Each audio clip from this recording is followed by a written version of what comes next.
Hey everybody. I'm Mo. And I'm Katie, and this is the Mo and Katie Show. How is it August?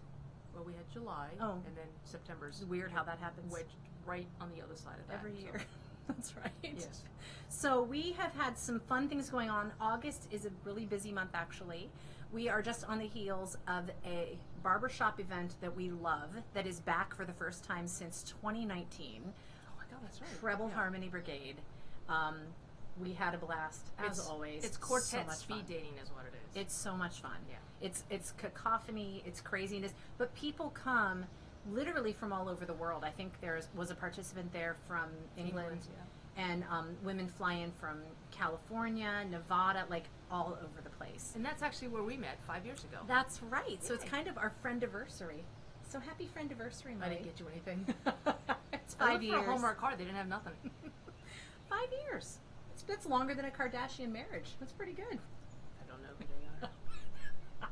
But I'll give you a hand. But we thank you for tuning in and spending some time this summer with us.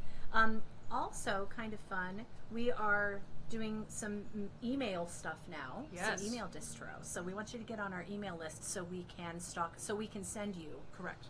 some wonderful, informative, and hilarious emails. Yeah. So It's good stuff. Yeah, just trying to spread the word of the gratitude, humor, and positivity. Absolutely. So cool. So Treble Harmony Brigade, mild weather, all things going on in the world. Mo, tell us what else is going on in the world. Cool. I want to tell you about a fisherman. Okay. He's 7 years old. Oh. He is, of course, in England, because all good news comes from England.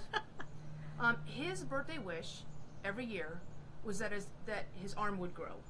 Oh. Because he was born without one arm. So he's only born with one arm. But he loves to fish. He would go fishing with his dad. So his parents actually went to this conference. It was hosted by Open Bionics. Okay. And they learned about this, like it was a robotic arm. It's like a robotic arm, and they said you could even pick up a pin with, oh my gosh, with the arm. But it was that's better than I can do with my arm. Yeah, so maybe you should get one. But it was $16,000. It's like 12,000 pounds or whatever, but $16,000. Yeah. So they started a crowdfunding GoFundMe type thing, or buy me an arm. I said GoFundMe. Nice. I wish I had. So they had the GoFundMe page, and James Anderson, who's a plumber in England, happened across this thing, and he was just intrigued by Alex's story, so he decided that he wanted to buy the arm for him. Wow. $16,000. But let me tell you about James first. So James is a British plumber. He became a plumber in 1998, but as he started doing all the visits that he was doing, he started noticing like the elderly, the vulnerable, just the people who, the handicap or whatever, they had substandard qualities of living. So in 2017, he started this company called DEFR, and it stands for Disability and Elderly Plumbing and Heating Emergency Repair. Wow. And so they cover the cost of labor and materials so that they can cover those people that don't have that. So anyway, this is the guy, the plumber, the most generous plumber in the UK, bought this arm for Alex.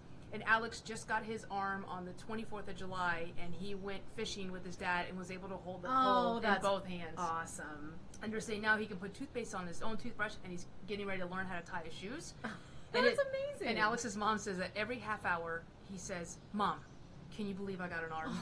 So I that's just thought it was amazing. Cool. So Alex, congrats on your arm, and honestly, James, thank you. You are the kindest and most generous plumber. That's incredible. That was really cool. It'd be cool if they had attachments on the end, like that was already a fishing pole. And it's not automatically just reels in the fish. Tweezers or like anything you might need. That's the Swiss Army arm. Swiss Army arm. The Swiss arm. The arm. You know, pun face. I don't think Listen, if you're only listening, please go to Spotify and watch the video, because you can see the pun face from Katie and you can see the eye rolls from me. You know, it's just like you I can't think of the word that I want. You know, the things you used to play with when you were a kid, those Lincoln clogs. Clogs. It's a plumber. Oh my God. Pipe down. Plunger. Plumber. Wasn't he the guy in Sound of Music? Yeah, Christopher Plummer. Christopher the plumber. Well, I have a story about kind human beings too. It's a day where we talk about kind human beings, but it doesn't start off as great. So this actually takes just skip place. to the kind part. This takes place in Georgia. Okay, so UK. There is a young boy who decided that he wanted a PS5. He wanted a PlayStation 5. but he didn't want someone to just get it for him. He wanted to earn it. Okay. So he started going around in the neighborhood and asking people if he could do yard work. This young man's name is Caleron. Caleron is his name. Cool. And he was going around and trimming hedges and trying to do things for the neighbors. Well, unfortunately, one of the neighbors didn't take too fondly. He picked up the phone and called the police when the little boy showed up and asked if he could do some work. Oh, good God. So the officer's name is Caleron. So Officer Caleron showed up and he dispatched to the area. He said the young man was very polite. He was very truthful. He told him what he was trying to do, and he was trying to do, pull weeds, cut grass to try to earn a PlayStation 5. Come over here, please. Well, Officer Caleron was very impressed, and he decided that he at the police department would help the boy reach his goal. Oh, so he and the officers together raised the money and presented the young boy with a PlayStation 5. Oh, that's so cool. So they pulled up and opened the trunk of the police car, and there was the PlayStation 5. That's awesome. So because he just was so impressed by the little boy's initiative and what he wanted to do, that they made it happen. Goal for him. setting. I'm all for Yes. that. That's so really cool. thank you, Officer Caleron, and the rest of the police officers there in Hapeville, Georgia, for providing for this young man. Yeah, that's cool. I like that. I like that. So kind people. There's lots of kind people. Yeah. We would love to hear what your interactions with kind people are. That would be cool. Maybe you are the kind person. That's Tell us right. the interactions you have Maybe with someone others. paid for your meal at a restaurant. Maybe somebody, I don't know, did something in your yard without Unclogged asking. your pipes. Don't make it weird.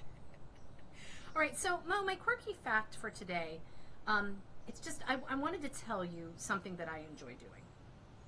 Are you okay with that? If I tell you something that I enjoy doing? I'm actually not comfortable with that. You're not Thank you for comfortable with asking that? For my consent. Well, I'm going to tell you anyway. Very good. Mo, I want to tell you as part of my quirky fact today that I like to hurkle-durkle. Sweet. Yeah, it's something I enjoy. It's something I do pretty much every day when I'm able. But I do like Mabel? I do like to hurkle-durkle. What? The look on your face. So I'm wondering, do you also like to hurkle-durkle? I do, just not. I don't think I'm ready to admit it.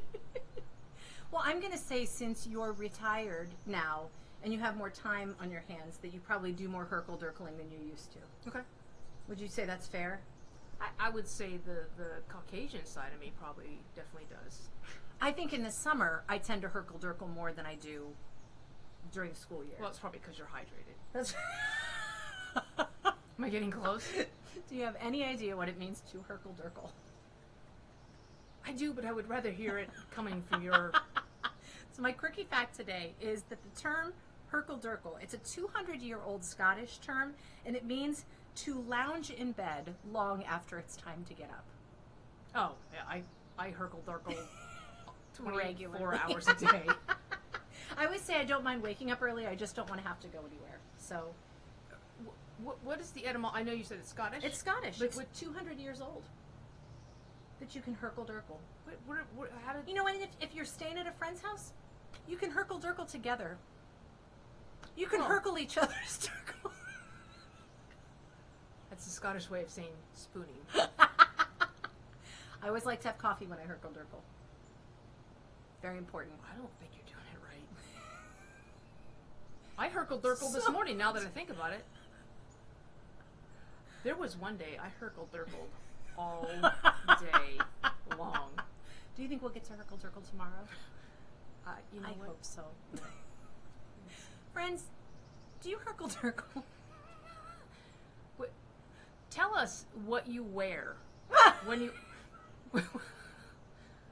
when you hurkle-durkle. We want to That's know right. your hurkle-durkle attire. That's right. Or your hurkle-durkle uniform, if you will. That would be a good team. Yeah. I mean, some days I there's could- not enough hurkle in my durkle. But Did I do that? what do you call it when a geek stays in bed too long? A Hurkle-durkle. hurkle. Oh my lord. And you know what? If you giggle when someone touches you, then and you're hurkle-durkle, you're hurkle-durkle-turkleish. Do you ever hurkle-durkle in Turkey? Did you do a Turkish hurkle-durkle? Okay. You know what's called the person that tells you to finally get out of bed? They're a hurkle-durkle jerkle. Actually, wasn't that the guy who's like, Dr. Hurkle and Mr. Hot? And if you've had your skin in the sun a lot, you might have some hurkle-durkle freckles. No more. You are preposterous. That's maybe the best thing you've ever called me. She's got one. I know she's got one more at least. No, I might come up with something. Of course later. you will. Okay. If you do while you're in track and field, you could have a hurkle-durkle hurdle. But you could fall, so be careful. All right, save us from this and tell us what today is. Yeah, everybody practice safe hurkle-durkling. Hurkle your own durkle. Well, how do you think the Scottish became so... Okay. Today is particularly preposterous packing day. So have you ordered like a thumb drive? Yes. And it comes in, like a massive box? That is packaging is particularly preposterous. Now, I would imagine that those that care about our Earth probably get all up in arms about particularly preposterous packaging. Correct. They do. Mm-hmm. But there's also been like you've ever had like the vacuum sealed, like, have you ever seen like a pair of scissors that are like vacuum sealed in there and you need a pair of scissors to get in there? I'm like, I'm buying the pair of scissors and I need a pair of scissors to get, it's not. I can't get my scissors out with scissors, which I don't have because I just bought some. Yeah. So anyway, it is the day to recall annoying moments experienced when dealing with excessive packaging or heat-sealed clamshell packaging that's sometimes hard to open, or just ridiculous packaging of packages. Stuff. You know what works on the clamshell packages? Oysters? A can opener. Oh. A can opener. You take a can opener around the edge. You ever tried that? No. Do you know what I'm talking about? Yeah. Okay. Anyway, happy particularly preposterous packaging day. I hate when I open something and then I turn it over to the other side and it's got the tab to pull and I'm like, oh, that's what I was supposed to do. Uh-huh. Yeah. So anyway, I thought we could talk about packaging, like care packages. Oh, I like care packages. Yes, I know. Yes, care packages are fun. Yeah. I'm trying to think. Didn't you mail me something once? You mailed me my emotional support alligator, and it came in like a 9x13 envelope, and I'm like, oh, what is this? I mailed him to Cape Cod. Yeah, and it was like, no kidding, it was a plushie. It was like that big, but it came in an envelope. So this is the story behind the alligators. We each have a plush alligator, and the reason is because when Mo did her TED Talk in September of 2019, I went with her as her emotional support human, and I had seen somewhere in the news that there was emotional support alligator or crocodile or something. So we were jokingly calling me the emotional support alligator. So I got her, she has a plushie and I have a plushie that are both that, just to remind us of being each other's emotional support. And you've been my emotional support Sherpa too for some things. You have a gig coming up. I get to be your emotional support Sherpa this coming week. You've got a gig. Sorry, I shouldn't have said this coming week. Yeah, because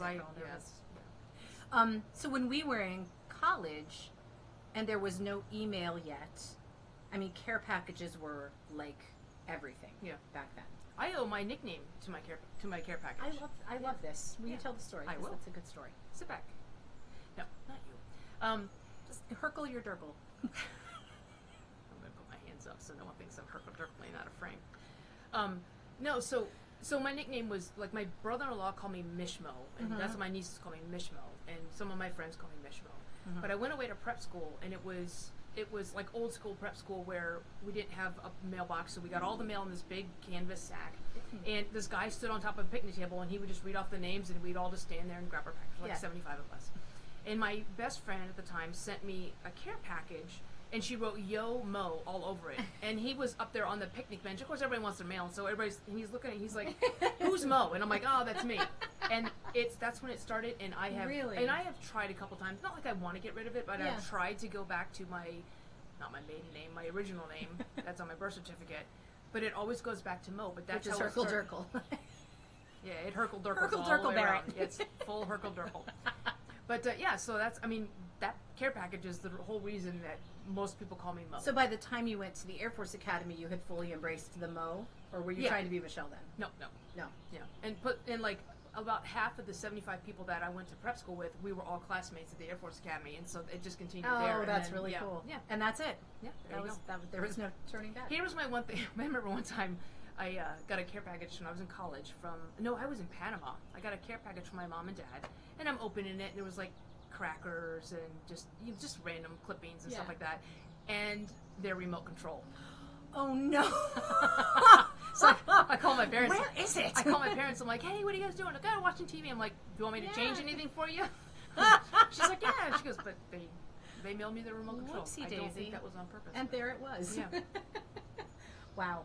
Here's my one pet peeve about care packages, though, and this is particularly preposterous As it pet should peeve be today. for me, is when somebody sends a care package and doesn't put a note in there. It's the weirdest thing. Yeah. It's But just like stuff. Even when we sell some stuff on Etsy, some crafting supplies and things, and even when I mail off of crafting supplies, I take an index card and I say happy stamping or happy crafting. And I feel like sign my weird name. if I don't. Yeah, it's funny. But I had to tell my mom. I said, Mom, and I felt so ungrateful. But I'm like, I really appreciate the $100 bills you sent me, and the solid gold bars, and all the things. Said, but just put a note, just something. I do that even when I send a check. Like if I have to send a check to someone, I feel weird not writing like, "Hey, thanks." Like I know it's the weirdest thing, but like that's one of my pet peeves is. I just want to see, if I'm going to get a care package, I want to see a note. Yeah, it's index just card, something. Yeah, anything. One of the best care packages I've ever gotten was from Mo. When I auditioned for The Voice in Baltimore, I think it arrived the day before. It was a lei made out of all of these just little like mini items, like travel items, and they were all puns. And I saved all of them, and they're fantastic. It like floss and gum and just a bunch of little things. It was really, really cool. I like those. Yeah, that was weird. I love stuff I like love that. making care packages. That's fun. Yeah. My best friend from high school, Kelly, recently sent me a picture of, I used to love to like ornately address envelopes and put like all kinds of, like I made one of them it looked like a ransom letter. I pulled words from magazines and like used it, and she had saved them. Aww. This is like a few months ago. This wasn't that long ago, and she sent me pictures of the envelopes I had sent her when she and I were both away at college. And like it'd be like the remarkable Kelly Robinson, and it was like all these different like beautiful, smart, like all of this different stuff on the envelope, and or like every single letter was a different colored marker or something like that. That's awesome. So though. like if you're gonna send it, do it. just do it. Yeah. Do it big. Heckle-Jekyll the hell out of that. Is it Heckle-Jekyll? It's hurkle-durkle. Whatever. Potato. I would hope. Jerkle. I would hope that care packages have not gone the way of other things that people don't do any longer, because it's much easier to go on Amazon. Yeah. And I mean it's really easy to just send, and it's still thoughtful, but it's really fun to get it yourself and to do the packaging and just make it really, really special. Yeah. I rarely do I usually order a gift, send it. I mean, it's so expensive this way, but Yeah. And especially since like Amazon's got free shipping. Like I recently bought something anyway, but it was It really is easier heavy to do that. and I had it shipped here. I wrapped it. Yeah. I put it back in. I paid Yeah. like $54 to Oh my ship it. gosh. But I will say it is easier to just go on and be like, here, and it's still very thoughtful. It's kind, but we couldn't do that then. Yeah. So I still like to make my own care packages. you're awfully good at it because you're very thoughtful. Thank me. So what about the rest of you? What is the coolest care package you've ever gotten? Do you like I think we all like getting packages in the mail. Do we? How do we feel about that? I do. Especially when I haven't ordered something and you find out it's from somebody else. So my sister was telling me about this facial cleanser that she uses that she really likes. It's called Soap. So she let me try it. And then like a couple days later, my own tube of it shows up at my house. And she didn't even tell me. She was just like, hey, I got you something. That's cool because I knew you'd appreciate it. I do want to speak one more thing about particularly preposterous packaging. Yes. I'm just going to say 2 words. Temu. Oh, yeah. I applaud them on reusing these orange boxes that they probably stole from Home Depot, but whatever they save the environment with in packaging, they then kill the environment with tape. You talk about needing a ransom note and a pair of scissors and handcuffs to get into your package. Well, and everything's individually small packaged too. Everything's in little plastic. But you know what? Team is a little controversial, and we are aware of that. I didn't know we are aware that we're selling the Chinese our every Child. piece of knowledge. Oh, I went a different way. But we are Team Temu all the way. Yeah. We're And very again, excited about Temu, for those of you who don't know, it's if Oriental Trading, Amazon, and Alibaba had a baby and it was slow. That's basically what it's it not is. not really that slow. It's not. I have not had any problems with it. Nothing has taken longer than like 10 days to get to my house. Yeah. So And when you're ordering, 100,000 patches, or a 10 days, million gibbets oh Lord, yeah. and stickers. Yeah. My students love Temu because I get to spoil them. Yeah. It's fantastic. So anyway, yeah, Temu's like a care package. Do you know how you say hurkle-durkle in Abu Dhabi? Hurkle. Haberkle, haberkabel, haberkabel, dobberkabel, haberkabel, dobblecobber, cobble. I'm going to read you a gratitude quote, and In Abu Dhabi. of all people, this is by Stephen King. Dun dun dun. It's not scary though. This is a gratitude quote by Stephen King because we're edgy like that. Mm-hmm. We're like Temu and Stephen King this edgy. is about friendship though. Oh, so it's not about a quote. Well, Let's just see. Let's just see what it Let's is. We'll just take a see. vote. This is either about friendship jury's out. or gratitude Or murder. or the Chinese. Or hurkle-durkle. Okay. I think that real friendship always makes us feel such sweet gratitude because the world almost always seems like a very hard desert and flowers that grow there seem to grow against such high odds. I'm sorry, that was the long bumper sticker. Can you read it one more time, please? Yes. Leave it to Stephen King to have like I know, right? something we need to diagram and To have write a have novel. Carriage returns. Figure yeah. that. Okay. I think that real friendship always makes us feel such sweet gratitude because the world almost always seems like a very hard desert, and the flowers that grow there seem to grow against such high odds. Thank you, Stephen King. So, friendship. It's is like a desert. flower in a hard desert. I would walk across the desert with flowers in my feet. Hurkle-durkle. All right. I'm going to start using it like as a cuss word. Hurkle-durkle. I have a one-syllable word that'll work much better. Anyway. We want to know about your care packages. Yes. We want to know what you wear when you hurkle-durkle. And get on our mailing list. So Yay. we can drop you notes. Yeah, we just sent out an email about all of our whereabouts in August because we're going to be all over Yeah. the place. Yeah. Baltimore, Bethesda, California. Illinois. Mm-hmm. Yeah. All right. All over. Until then, I will say be grateful, keep laughing, and stay positive. And we'll see you next time. Okay, bye. Hurkle-durkle!